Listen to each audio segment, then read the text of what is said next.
Arestado ang isang lalaki sa Laguna matapos ireklamo ng pangahalay sa dalawa niyang pamangkin. Yan ang ulat ni Bien Manalo.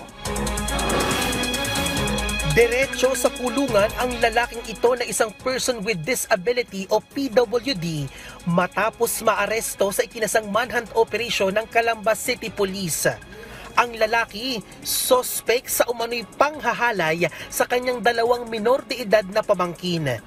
Ayon sa inisyal na investigasyon ng mga pulis, naganap ang unang panghahalay sa isang biktima Desyembre noong nakaraang taon at nasundan sa isa pang pamangkin nito lamang Enero ng kasalukuyang taon. Based sa investigation namin, yung ating akusado ay tiyuhin ng mga bata.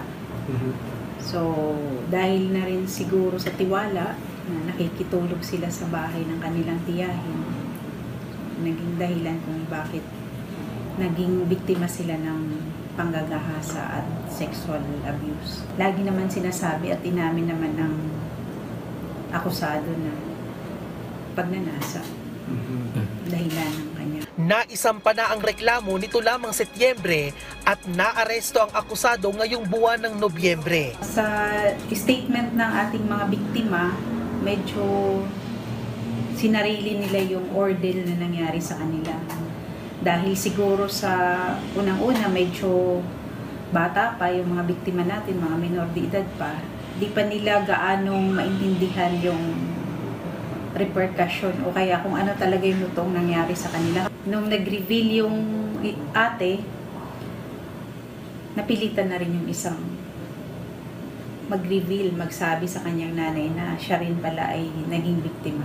Mariin namang pinabulaanan ng sospek ang mga akusasyon laban sa kanya.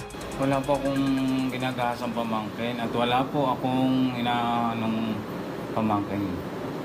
Kung tutuusin po, kami po ang tumutulong sa kanilang mag-asawa. Ay kaming mag-asawa po ang tumutulong sa kanila. Tinatanggi ko po. Kasi kung gagawin ko naman yun, may anak din po akong babae. Nagpaalala naman ang mga pulis sa publiko lalo't higit sa mga minor de edad na kababaihan na maging mapagmatyag at maingat sa kapaligiran. Sa ngayon ay nasa kustodiya na ng pulisya ang sospek na nahaharap sa kasong rape na walang kaukulang piyansa. Bien Manalo para sa Bayan.